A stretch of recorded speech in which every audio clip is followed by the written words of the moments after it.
Selamat malam saudara, Anda sedang menyaksikan Dialog Indonesia Bicara bersama saya, Tengku Fajri.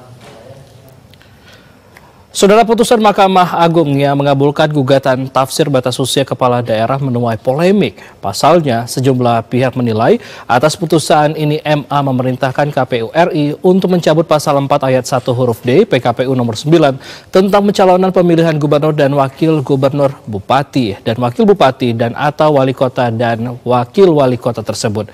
Dengan demikian, seseorang dapat mencalonkan diri sebagai calon gubernur dan wakil gubernur apabila berusia minimal 30 tahun dan calon bupati dan wakil bupati atau calon wali kota dan wakil wali kota jika berusia minimal 25 tahun ketika dilantik, bukan ketika ditetapkan sebagai pasangan calon. Lalu apa dampak putusan Judicial Review MA terhadap peraturan KPU tentang batasan usia calon kepala daerah tersebut? Untuk membahas lebih lanjut terkait dengan polemik batas usia calon kepala daerah malam ini, kita telah terhubung dengan 3 narasumber saya melalui sambungan daring.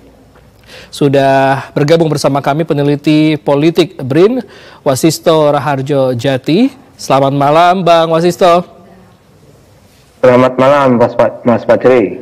Ya, dan juga sudah ada pengamat hukum Tata Negara Universitas Sriwijaya, Dedeng Zawani. Selamat malam Bang Dedeng.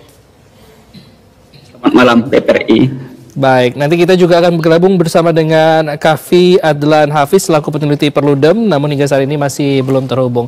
Baik, pertanyaan pertama saya ini, bagaimana tanggapan dari abang-abang sekalian terkait dengan putusan MA terkait dengan mengabulkan gugatan tafsir batas usia kepala daerah ini? Silakan ke Bang Wasisto terlebih dahulu. Baik. Tentu yang perlu kita perhatikan dari putusan MA ini adalah apakah putusan MA ini akan berlaku surut di proses pilkada tahun 2024 ini. Karena proses pilkada 2024 ini sudah berlangsung tahapan-tahapannya. Sejak minggu lalu sudah dilakukan proses verifikasi administrasi calon perseorangan. Jadi kalau misalnya aturan ini diberlakukan di tahun sekarang, di pilkada sekarang, itu akan menimbulkan ketidakadilan dalam proses kandidasi ya, terutama bagi calon perseorangan itu sendiri, sehingga ini akan memicu disrupsi tahapan pemilu yang telah berlangsung dilakukan oleh KPU. Yang kedua, tentu kalau misalnya kita lihat dari frasa pelantikan, itu seolah-olah yang saya tangkap secara politis ya, itu malah bisa berpotensi menyuburkan praktek dinasti di level lokal. Karena kita tahu di level lokal sendiri memang usaha untuk menominasikan kalangan terdekat, entah itu dari keluarga atau jaringannya yang memang itu potensial maju ke politik, itu bisa diajukan lewat putusan MA ini. Jadi memang dua hal ini, Mas Fajri, ya, secara administratif itu membuat disrupsi tahapan pemilu yang telah dilakukan sekarang. Yang kedua, secara umum berpotensi menyuburkan praktek dinasti di level lokal, terutama bagi para klan-klan politik lokal yang seolah melihat ini sebagai pintu lebar ya untuk menominasikan keluarganya untuk bisa maju dengan syarat usia tertentu itu. Baik, ada 2 poin penting yang menjadi concern yang disampaikan oleh Bang Wasisto tadi. Dan saat ini kita sudah terhubung dengan peneliti Perludem, Bang Kavi Adlan Hafiz. Selamat malam, Bang Kavi. Selamat malam, Mas. Mohon maaf tadi agak terlambat. Siap, tidak Bapak. Saya ke Bang Dedeng terlebih dahulu. Bang Bebeng, ini tanggapannya gimana, Bang Dedeng? Terima kasih terkait polemik ya peraturan Komisi Pemilihan Umum itu Republik Indonesia.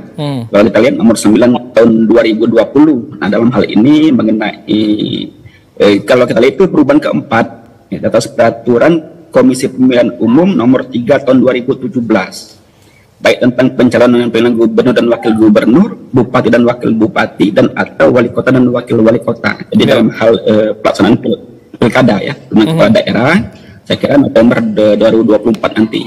Nah, ini kalau kita lihat dari persyaratan itu ada polemik yang kalau kita lihat di pasal 4 ayat 1 PKPU ini, dan kalau kita lihat juga sebenarnya di PKPU sebelumnya, baik yang pertama perubahan kedua, perubahan ketiga, dan perubahan keempat. Yang menjadi polemik ini adalah di bagian huruf D, itu ayat 1 di pasal 4, mengenai berusia paling rendah 30 tahun untuk calon gubernur, 25 tahun untuk bupati dan wakil bupati atau wali kota dan wakil wali kota dalam hal ini calon, itu sejak penetapan. Nah, kalau kita lihat sebelumnya itu sejak penetapan semua. Nah, tapi ketika diputus diuji materi ke Mahkamah Agung, memutuskan terhitung sejak pelantikan. Nah, sehingga ini menjadi perdebatan saya kira. Ada dua hal yang berbeda itu ya. 10, Undang-Undang Nomor 10 Tahun 2012 memang tidak menyebutkan antara penetapan dan pelantikan. Nah, ini memang salah satu kelemahan ya dari pembentuk undang-undang. Nah, kalau kita melihat rencana dari Pilkada serentak bulan November nanti, ini adalah hal yang saya kira banyak sekali calon, dan kelemahan daripada pasal di Undang-Undang Nomor 10 Tahun 2016 ini yang saya kira menjadi celah. Nah, sehingga bisa diuji materi. Nah, kalau kita lihat dari permohonan yang dimohonkan dan kita lihat dari argumentasi termohon yang untuk membantah dalil-dalil pemohon, saya kira itu tidak terlalu kuat argumen yang diberikan. Nah, sehingga Mahkamah Agung memutus itu sesuai dengan permohonan dari pemohon. Tetapi yang menjadi pertanyaan, kenapa kira-kira Mahkamah Agung justru membentuk norma baru dengan mengabulkan permohonan yang sejak dilantik? Nah, semestinya misalnya bisa saja dibatalkan sehingga nanti dikembalikan kepada pembentuk undang-undang. Nah, dalam kondisi mendesak bisa saja mengeluarkan Perpu nanti menerjemahkan agar ketentuan daripada syarat umur itu bisa dikonkretkan di undang-undang. Nah, itu pemikiran saya. Nah, sehingga menjadi tidak kembalikan kepada ranah masing-masing. Saya kira demikian sementara. Baik, ini memang masih ada pro dan kontra, dan juga memang kalau kita lihat di sini ada norma baru sejak dilantik. Nah, itu yang menjadi pertanyaan. Tapi kita bahas nanti. Saya akan ingin menanyakan tanggapan dari Bang Kafid terlebih dahulu ini. Bang Kafid, terkait dengan putusan MA yang mengabulkan gugatan tafsir ini batas usia calon kepala daerah, ini gimana tanggapannya? Ya, tentu kalau kita lihat ya Mas, bagaimana kemudian kita ini kan pasca reformasi itu ingin menjaga ya agar kemudian nafas demokrasi itu tetap berjalan dengan baik. Ya. Artinya hal-hal aspek-aspek penting yang kemudian menyusun demokrasi itu juga harus diperhatikan betul ya. Salah satunya adalah bagaimana kita kan memahami gitu ya bahwa negara Indonesia adalah negara hukum. Jadi ada konsep rule of law yang kemudian digunakan seperti itu. Yang mana hari ini kalau kita lihat putusan MA justru merusak apa yang kemudian kita citakan gitu ya sebagai konsep rule of law itu tadi. Jadi saya kira yang menjadi penting adalah bahwa dari putusan ini kita melihat ada banyak sekali ya, dan ini kan seperti dejavu juga ya Mas ya, ketika kita lihat putusan MK kemarin ya, putusan 90 misalnya yang juga ngomongin soal usia gitu ya, dan tentu kita khawatir betul ya ketika misalnya moga-moga memang tidak ada misalnya konflik kepentingan dan lain sebagainya. Tapi apapun itu, hari ini kita melihat putusan MA yang kemudian diputuskan oleh MA beberapa hari yang lalu itu tentu tadi sudah disampaikan juga oleh Pak Dedeng misalnya bagaimana perbedaan norma gitu ya dengan apa yang kemudian diatur di dalam Undang-Undang Pilkada gitu ya, yang kemudian menetapkan bahwa yang harus 30 tahun itulah calon gitu. Jadi minimal 30 tahun itu untuk calon, dan seseorang dianggap calon kepala daerah itu adalah ketika dia ditetapkan sebagai calon, bukan ketika dia kemudian mau dilantik seperti itu. Artinya ketika usianya belum memenuhi 30 tahun maka dia tidak bisa ditetapkan sebagai calon. Saya kira ini yang kemudian menjadi rancu dengan apa yang kemudian hadir di dalam putusan MA, dan saya nggak tahu, saya tentu sangat berharap KPU itu mengabaikan ya putusan MA, karena basis dari pembentukan PKPU sendiri itu adalah undang-undang, dan kalau kita lihat apa yang diubah oleh MA ini kan sebetulnya PKPU, dan tentu ada berlaku ya prinsip hukum di mana lex superiori derogat legi inferiori, di mana peraturan yang tinggi itu mengalahkan peraturan yang rendah. Artinya putusan MA ini hanya berlaku di level PKPU, bukan di level undang-undang. Sementara kita tahu bahwa undang-undang itu levelnya di atas dari PKPU, sehingga KPU harus mengikuti undang-undang, bukan putusan MA. Seperti itu. Baik, tapi kalau bisa disampaikan tadi sama Bang Wasisto ini, bahwa ada 2 poin penting itu, apakah hingga saat ini banyak publik yang menilai bahwa putusan ini memiliki agenda tersembunyi. Bagaimana tanggapannya?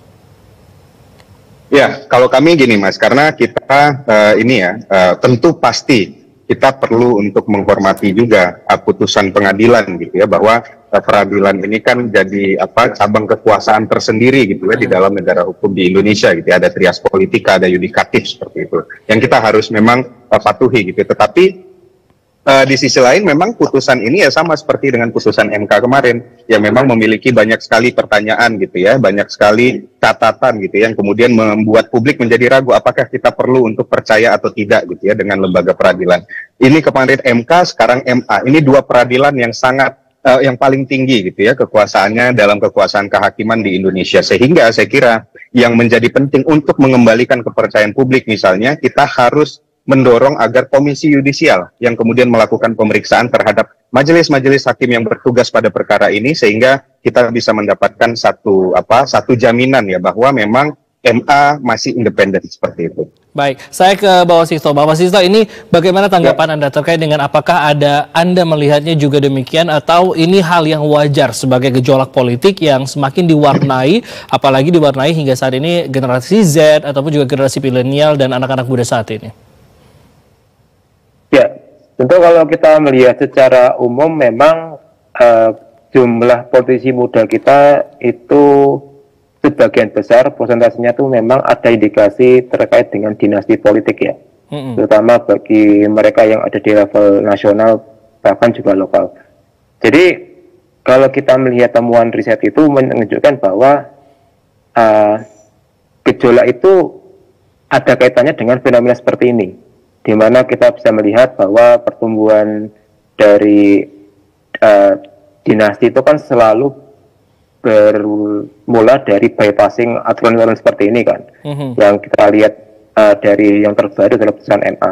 Tentu kalau kita semoga ini jangan sampai terjadi ya, kalau misalnya putusan MA ini berlaku surut di pilkada sekarang, tentu ini akan menambah panjang jumlah kandidat anak muda yang itu ada kaitannya dengan praktek dinasti politik yang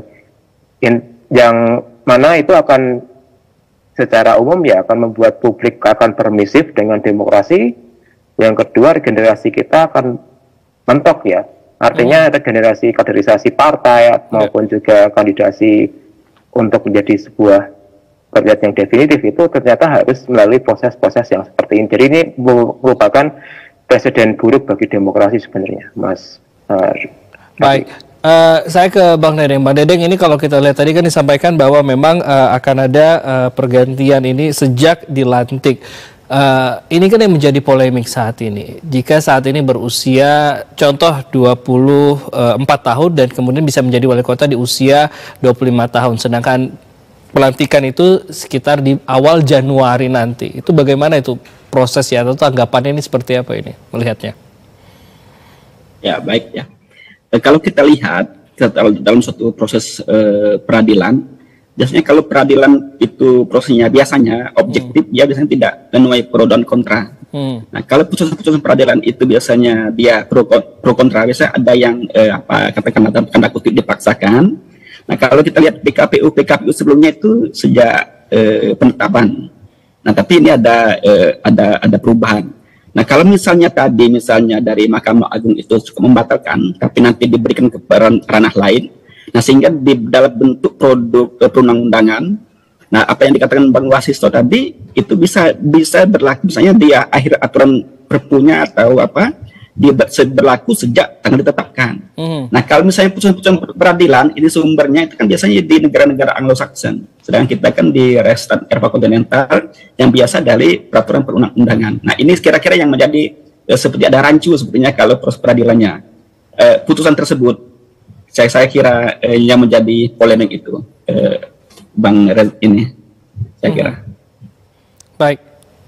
Baik, kita akan membahas lebih lanjut terkait dengan hal ini, namun jangan kemana-mana saudara, usai jeda berikut ini. Tetaplah bersama kami di Dialog Indonesia Bicara.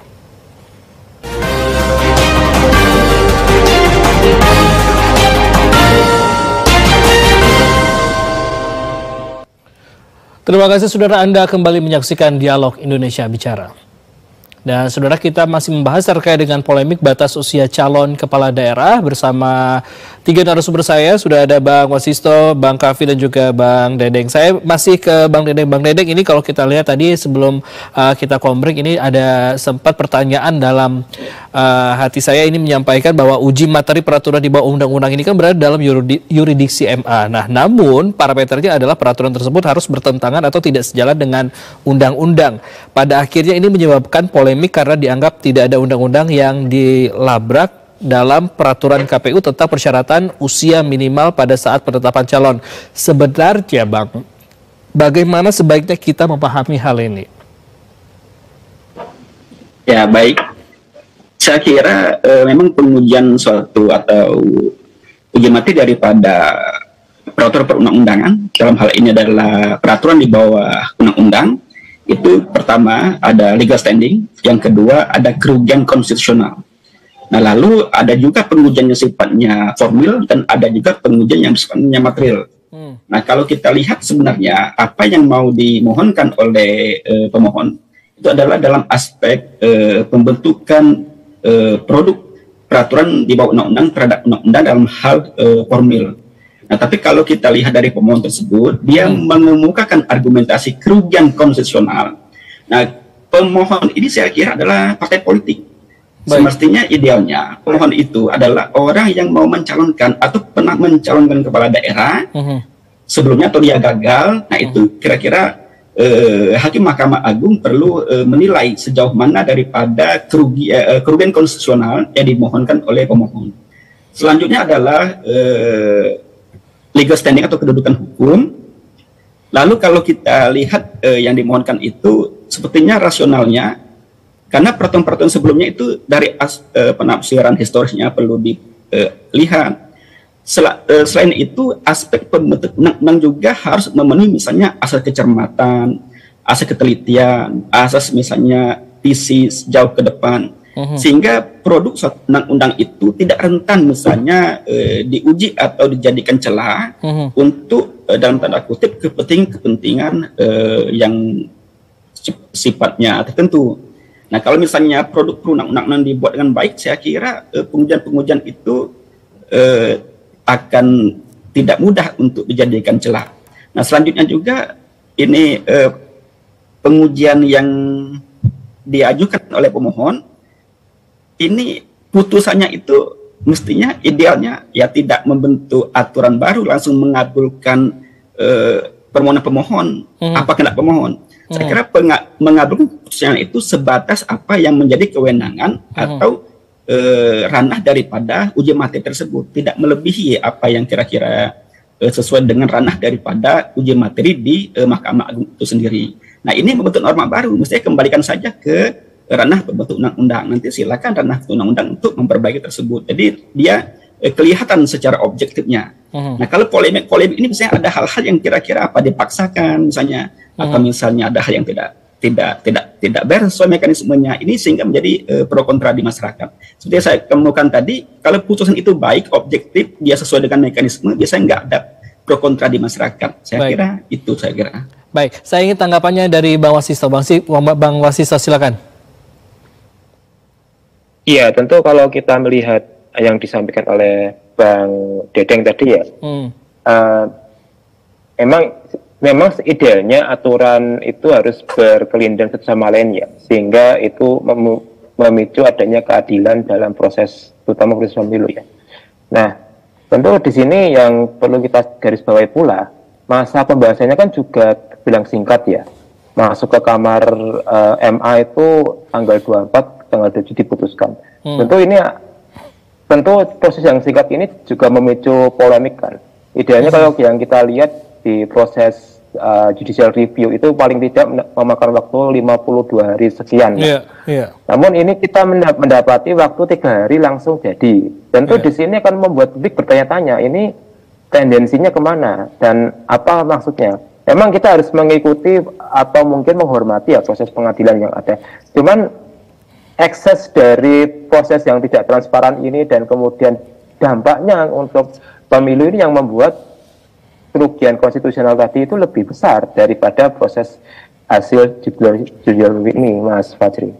Baik, saya ke Bang Kavi. Bang Kavi, ini kalau misalnya kita lihat memang dari awal permohonan hingga sampai dengan putusan ini kan memang tidak sampai seminggu, mungkin bahkan cuma 3 hari ini. Apakah nantinya ini membuat masyarakat akan menjadi bertanya-tanya kenapa ini bisa jadi lebih cepat dari yang sebelumnya yang disampaikan oleh Bang Wasisto tadi, bisa kemungkinan 52 hari, bahkan mungkin lebih panjang lagi ini penyelesaiannya.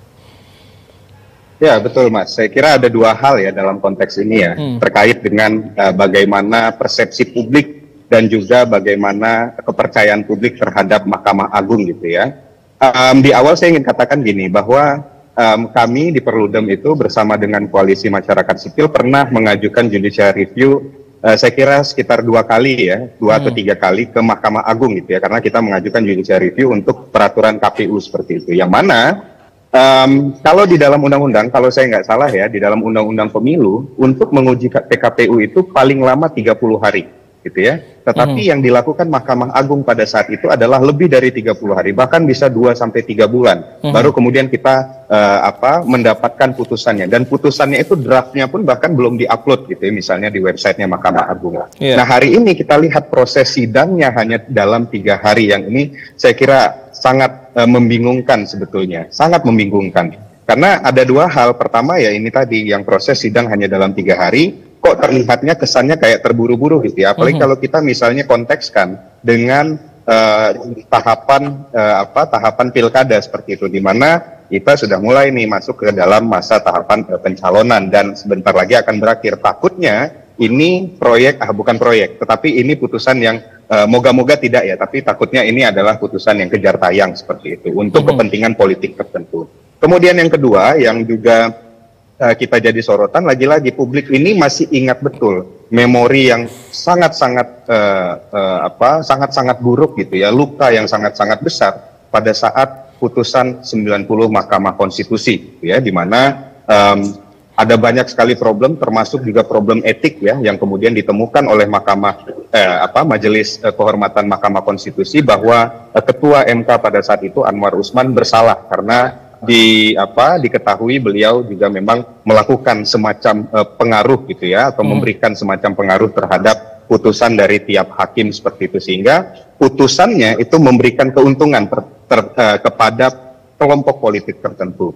Memori itu masih disimpan baik oleh publik, sehingga apa yang kemudian kita saksikan hari ini tentu akan membuat publik merasa bagaikan ada deja vu gitu ya, bahwa kok ini terulang kembali di lembaga peradilan yang berbeda, tetapi sama-sama dipucuk kekuasaan kehakiman. Jadi saya kira yang menjadi problem hari ini adalah ya putusan MA ini yang jangan sampai kemudian ini melukai kepercayaan publik, termasuk tadi kami juga mendorong gitu ya, agar supaya misalnya MA tetap dipercaya oleh publik, maka Komisi Yudisial harus secara aktif melakukan pemeriksaan kepada 3 hakim ini, karena 3 hakim yang ada di perkara ini, saya juga melihat ya, ternyata ada draft yang berbeda yang kemudian muncul. Ada satu draft putusan, ada satu draft putusan yang tidak ada dissenting opinion, dan ada satu draft putusan yang punya dissenting opinion. Nah, ini harus diperiksa dengan betul. Artinya ada proses yang tidak profesional yang kemudian dikerjakan oleh Mahkamah Agung. Ini yang harus diperiksa ada betul oleh Komisi Yudisial seperti itu. Baik. Ya, itu yang kita lihat ya, walaupun saya belum lihat lebih jauh lagi selain dissenting opinion, apalagi yang berbeda seperti itu. Baik, saya ke Bang Wasisto. Bang Wasisto, ini kalau misalnya kita lihat sebenarnya siapa saja yang diuntungkan dengan adanya isu putusan MA ini, jika putusan MA ini memang benar-benar nantinya akan diterapkan, dan koreksi saya jika salah, ini akan disahkan pada tanggal 10 nanti. Ya, tentu yang diuntungkan adalah para kontestan yang akan maju di pilkada nanti ya. Ya, kita lihat beberapa kelompok politik tertentu sudah mengajukan beberapa nama yang kira-kira potensial untuk maju. Cuman tentu kalau kita melihat adanya keterkaitan nominasi dengan hasil putusan MA ini, akan menjadi sebuah presiden yang kurang bagus ya di dalam pemilu serentak 2024 ini. Setelah kita tadi mendapati di Pilpres 2024 ada proses tercederanya konstitusi, dan di pilkada kita juga akan berpotensi mengalami hal serupa. Tentu kalau kita melihat dua hal ini yang cacat secara konstitusi dengan kemudian ada kelompok tertentu yang memanfaatkan momen ini, tentu akan kita melihat publik itu di mana posisinya gitu loh. Ternyata yang kita lihat hukum bisa dibuat seperti ini, dan inilah yang saya pikir akan berdampak pada proses delegitimasi pemilu sendiri di mata publik ya. Kalau misalnya ada beberapa kelompok politik tertentu yang memanfaatkan hasil putusan ini untuk semakin mendorong ya entah itu dari circle politiknya atau tadi yang kita sebut sebagai dinasti untuk maju dalam proses pilkada nanti, Mas Fajri. Baik, Bang Dedeng, ini kalau kita sambung dengan pertanyaan yang disampaikan oleh Bang Kavi tadi, ini kan memang ada dua draft yang berbeda. Kemudian juga tadi disampaikan oleh Bang Wasisto juga memang ada hal-hal penting yang ada yang diuntungkan, ada yang tidak. Namun saat ini sebenarnya dengan adanya polemik dengan batas usia ini, calon kepala daerah dan putusan ini, menurut Bang Dedeng sendiri, ini sebenarnya apa konsekuensi dari putusan ini, Bang? Ya, kalau net ini sudah diputuskan, jadi nanti dia misalnya ditindaklanjuti oleh Komisi Pemilihan Umum dalam hal PKPU, tentu nanti orang-orang yang kira-kira syarat umur itu beda sedikit, ya tentu dia bisa mengikuti kontestasi dari pilkada. Nah, kalau kita lihat dari syarat umur tersebut, nah tentu rata-rata tidak terlalu banyak. Kalau mirip-mirip, kalau misalnya dia umur 30, dalam tahapan-tahapan itu sudah bisa ikut di tahapan mana saja. Tapi kenapa dia misalnya harus menentukan di saat pelantikan? Nah ini yang kira-kira menjadi pertanyaan kita. Tapi sebenarnya ini untuk juga misalnya ada opini lain untuk mendukung anak-anak muda misalnya dalam hal kontestasi pilkada, apalagi pilkada serentak. Tetapi masih riskan saja kok dari penetapan kok mau digeser sedikit ke pelantikan. Nah ini beda sedikit sekali kriterianya itu. Ini yang kira-kira menjadi agak riskan saya kira. Dari pandangan Bang Dedeng sendiri, ini sebenarnya bagaimana nanti dengan kondisi politik dan hukum kita, Bang? Nah ini yang dikhawatirkan sebenarnya kalau misalnya suatu produk perundang-undangan itu misalnya dia didesain dengan baik sesuai dengan mekanisme yang ada, tidak ada kepentingan yang kira-kira katakanlah di backing oleh pihak-pihak tertentu, sudah itu peraturan di bawahnya tentu akan mengikuti peraturan yang di atas. Nah sehingga produk-produk itu, hukum itu dia bisa objektif, sudah lalu adil, lalu sesuai dengan kondisi yang ada di masyarakat. Nah, sehingga saya kira konsep daripada hukum atau produk hukum ini yang sifatnya adil dan objektif itu bisa mengakomodir semua pihak. Nah harapan kita sebenarnya kondisi politik atau demokrasi yang ada di Indonesia ini bisa diakomodir oleh produk-produk hukum yang kira-kira kuat, yang kira-kira mekanismenya itu dibentuk dengan baik sesuai dengan asas perundang-undangan. Seperti contoh misalnya di Undang-Undang Nomor 10 Tahun 2016 itu di syarat umur tidak menentukan batas. Lalu misalnya di implementasinya ada di pelantikan, di putusan Mahkamah Agung ada misalnya di penetapan calon. Nah ini sehingga bisa diterjemahkan pada peraturan lain. Nah sehingga ini menjadi suatu aturan yang overlapping antara hal-hal teknis di lapangan dengan undang-undang itu sendiri. Nah bagaimana pembentuk undang-undang ini mampu memikirkan secara rinci kira-kira ke depannya bagaimana. Nah ini kan ada perpu yang bisa dikeluarkan oleh Presiden dalam kondisi mendesak. Saya kira itu lebih solutif daripada misalnya Mahkamah Agung memutuskan permohonan membentuk aturan baru. Saya kira itu di luar kewenangan dari Mahkamah Agung itu sendiri. Nah ini saya kira menjadi pertanyaan di tengah-tengah masyarakat. Itu saya kira itu hal-hal yang menjadi pertanyaan. Kalau produk hukum dibuat dengan baik, saya kira tidak akan menjadi polemik seperti yang sekarang ini. Baik, harus ada aturan ataupun juga perpu yang baru harus dipahami oleh Presiden. Kita masih akan lanjut perbincangan ini, tapi usai jeda berikut ini. Tetaplah bersama kami di Dialog Indonesia Bicara.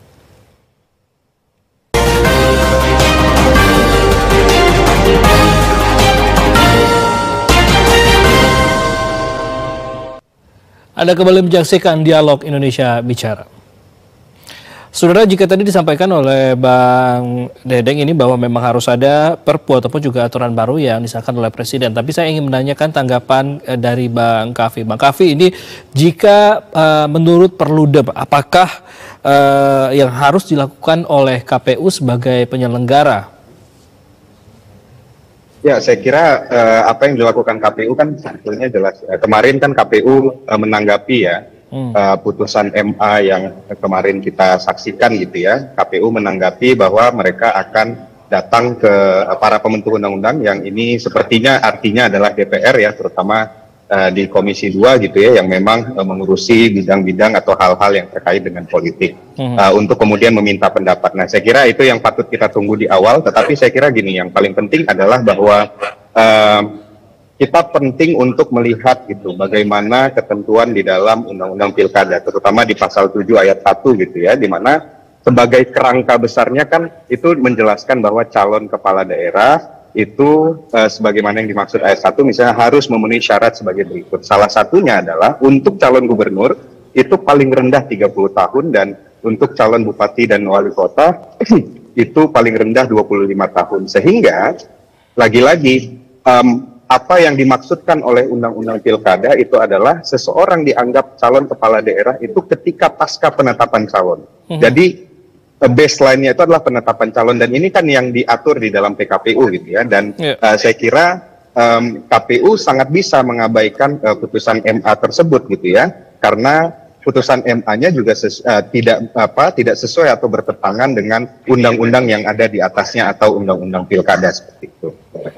Baik, saya ke Bang Wasisto. Bang Wasisto, dari tanggapan Bang Kavi tadi, apakah tanggapannya bagaimana, dan juga saya ingin menanyakan sebenarnya apakah dengan adanya perubahan ini apakah ada kemungkinan akan merusak demokrasi kita, Bang? Ya, tanggapan saya tentu di sini yang paling krusial adalah peran DPR dan pemerintah sebagai pembuat undang-undang ya. Apakah memang mereka memerintahkan KPU tetap sejalan dengan PKPU yang telah dijalankan 9 2020 atau memang harus mengakomodasi dari putusan MA ini. Jadi saya pikir langkah politis dari DPR dan pemerintah akan sangat menentukan ya. Terlebih lagi kalau kita melihat peran Presiden yang seandainya proaktif dalam hal ini, itu akan sangat diapresiasi ya dengan mengeluarkan Perpu untuk mengenai polemik ini. Karena kalau misalnya ini terus dibiarkan berkepanjangan dan pada akhirnya nanti MA itu menurunkan putusan ini dan berlaku surut di pilkada ini, tentu akan membuat proses tadi yang kita singgung ya, proses pemilu kita akan mengalami disrupsi ya. Artinya di sini proses pencalonan dari partai politik atau dari jalur perseorangan itu akan berubah dengan adanya putusan MA ini. Bahkan tidak menutup pula nanti akan muncul pula calon-calon muda yang itu entah itu dari kalangan elit lokal atau mungkin elit tertentu yang bisa take over dari kandidat yang mau dicalonkan dari proses dari bawah itu, Mas. Baik, Bang Wasisto. Jadi inilah yang menjadi ya. Maaf saya potong sedikit. Tapi sejauh ini bagaimana tanggapan dari DPR sendiri dari pandangan Anda, Bang? Nah, ini yang kita perlu lihat, langkah DPR itu apakah nanti sejalan dengan apa yang kita diskusikan hari ini ya, dengan tetap menegaskan bahwa KPU harus tetap tunduk dengan konstitusi, dengan UU Pilkada 10 2016, atau memang ada cara lain. Tapi saya pikir demi menyelamatkan situasi demokrasi kita hari ini, dan juga khususnya untuk mengurangi tensi politik di level lokal, saya pikir DPR, terutama Presiden juga di level eksekutif itu baru bekerja sama, entah itu mengeluarkan Perpu atau aturan sejenis yang itu menengahi polemik ini supaya tidak menimbulkan pro kontra lebih panjang lagi di masyarakat. Baik, Bang Dedeng, kalau kita lihat kan memang polemik ini masih terus berlangsung dan memang hingga saat ini masih menjadi perbincangan hangat. Sedangkan kemungkinan, koreksi saya jika salah, ini akan disahkan pada tanggal 10 nantinya. Tapi sebenarnya batas usia itu kan sejalan dengan pengalaman. Sejauh ini bagaimana anak-anak muda di pemerintahan, jika anak muda ini nantinya menjadi kepala daerah, apakah nanti bisa mengemban amanah yang cukup besar dengan di era problematika saat ini? Apakah nantinya akan sama dengan senior-senior ataupun juga yang sebelum-sebelumnya yang sudah menjadi kepala daerah ini? Bagaimana? Ya, baik Mas Fajri. Saya kira sekarang ini memang harapan kita ada generasi-generasi muda yang bisa memimpin sebagai kepala daerah, misalnya gubernur, bupati atau wali kota, dan kita lihat juga ada cukup banyak anak-anak muda yang memegang tampuk di kepala daerah tersebut. Namun tidak sedikit juga saya kira yang anak muda ternyata dia mudah sekali tersandung dengan kasus-kasus misalnya korupsi misalnya. Atau kasus-kasus termasuk yang etika dan yang lain-lain. Nah, memang harapan kita ada generasi muda bisa memberikan semangat, tetapi generasi muda yang betul-betul bisa mandiri, saya kira ada semangat, tetapi kan karena generasi muda ini yang dia juga disetting oleh katakanlah masih keluarga, ataupun misalnya orang tua, atau turun-temurun katakanlah misalnya politik dinasti. Nah itu yang kita tidak ingin kita harapkan sebenarnya. Karena kalau demikian nanti pola politik yang sudah terbiasa itu akan terus berlanjut. Nah memang dengan harapan kita untuk menghasilkan pemimpin-pemimpin kepala daerah yang baik itu memang kadang-kadang produk-produk hukumnya ini juga harus kita kuat perangkat-perangkatnya sehingga tidak mudah sekali dinasti politik tadi yang mudah lolos saya kira. Nah kalau kita lihat misalnya di rencana pilkada 2024 itu cukup banyak kira-kira politik dinasti ini yang akan berkembang di berbagai daerah. Saya kira kalau kita lihat dari pengalaman-pengalaman sebelumnya tidak ada jaminan juga katakanlah anak muda, memang harapan kita ya ternyata masih terkendala. Tapi kalau kita lihat kasus-kasus tersebut ternyata masih ada kaitan anak muda yang disetting oleh di belakangnya itu. Nah itu yang kita tidak kita harapkan kira-kira demikian. Baik. Saya akan menanyakan lebih lanjut terkait sama Mas Kasvi terkait dengan perubahan ini, apakah nantinya akan merubah ataupun juga akan merusak demokrasi Indonesia ataupun juga tata hukum Indonesia. Tapi usai jeda yang berikut ini tetaplah bersama kami di Dialog Indonesia Bicara. Ya, anggota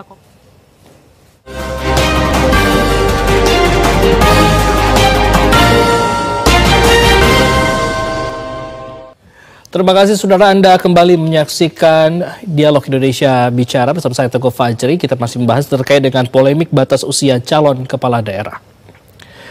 Baik, kita masih membahas bersama dengan para narasumber saya. Sudah ada Bang Wasisto, Bang Kavi dan juga Bang Dedeng. Berhubung dengan keterbatasan waktu, saya ingin bertanya terlebih dahulu kepada Bang Wasisto. Bang Wasisto, ini kalau kita lihat sejauh ini apa dampak dari polemik putusan MA ini bagi demokrasi dan penyelenggaraan pemilu di Indonesia?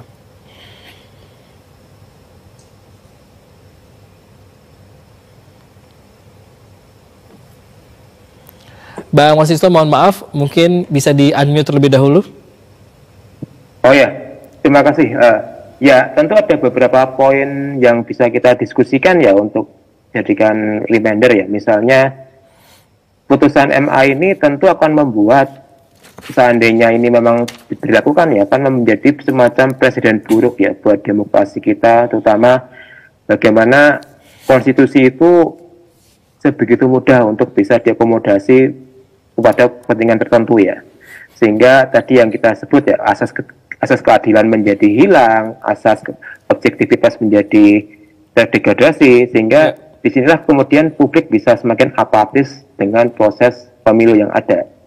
Yang kedua, proses kandidasi yang seandainya lahir dari putusan ini tentu akan membuat publik juga semakin berjarak dengan pemilu ya, karena bisa jadi kandidat yang dia inginkan tidak terakomodasi dalam pilkada mendatang. Dan yang penting kita di sini tidak anti pemilih muda ya, karena adanya perusahaan ini. Tapi paling tidak bagi seorang pemimpin muda itu harus melewati proses demi proses. Artinya harus melewati proses merit system dengan berjenjang, tidak dengan proses yang sedemikian ini. Tentu ini akan menjadi semacam pelabelan yang kurang sedap ya bagi generasi pemilihan kita ya, di mana anak muda yang harusnya mengikuti proses bagaimana dia tahu kematangan sebagai seorang pemimpin dari tahap level bawah hingga level tinggi. Baik. Itu yang perlu ditekankan, bukan sekedar diakomodasi dengan hal ini sehingga dia akan menjadi pemimpin yang kurang bisa menjamah secara emosional, secara psikis, secara etika masalah-masalah yang ada nantinya di level masyarakat. Baik, saya ke Bang Kavi terlebih dahulu. Langsung Bang Kavi.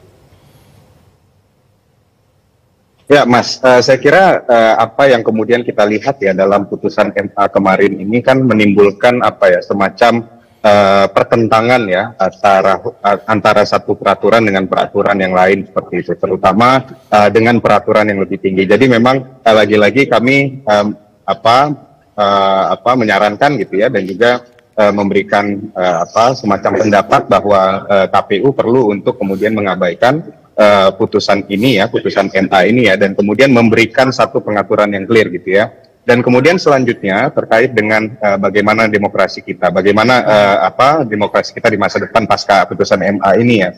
Saya kira kita perlu berkaca pada apa yang kemudian terlihat di dalam pemilu 2024. Ada banyak sekali catatan, ramai sekali pelanggaran gitu ya, atau dugaan pelanggaran lah kita bisa katakan gitu ya. Dan pasca putusan 90 putusan MK 90 kita melihat betul gitu ya bahwa ini menjadi gerbang dari banyaknya persoalan yang ada di dalam pemilu kita dan membuat akhirnya negara gagal dalam menciptakan semacam kondisi yang setara, kemudian persaingan yang setara dalam kompetisi elektoral 2024 kemarin. Nah, jangan sampai kemudian putusan MA ini juga menjadi gerbang bagi banyaknya kemudian pelanggaran atau dugaan pelanggaran yang kemudian bisa saja terjadi pada Pilkada 2024. Apalagi Pilkada 2024 ini akan diselenggarakan serentak secara nasional seperti itu. Dan yang terakhir untuk persoalan pemuda gitu ya, saya kira cara untuk kita bisa memperkuat partisipasi pemuda itu bukan soal menurunkan usia atau mengutak-atik peraturan yang kemudian membuat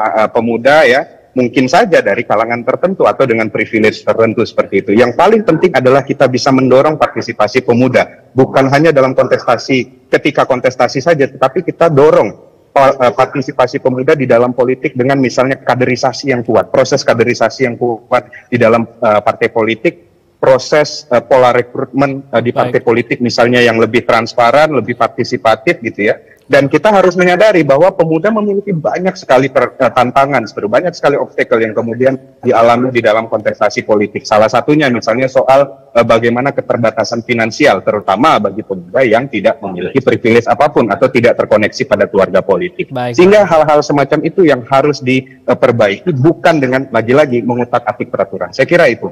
Baik Bang Kavi, saya ke Bang Dedeng. Bang Dedeng silakan. Baik, Mas Fajri.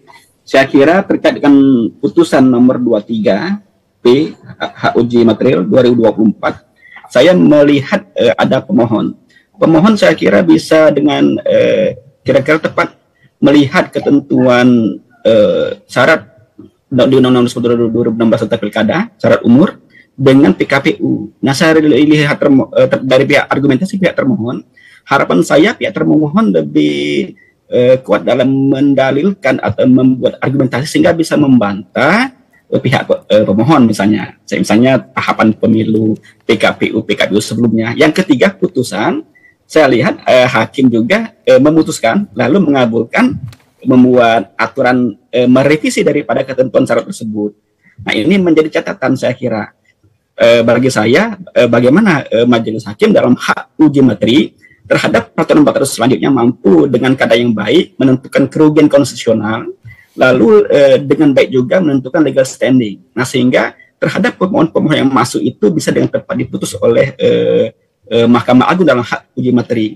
Nah, selanjutnya bahwa pembentuk undang-undang atau produk-produk hukum kita berikan kepada ranah-ranah yang sudah memang memiliki kewenangannya.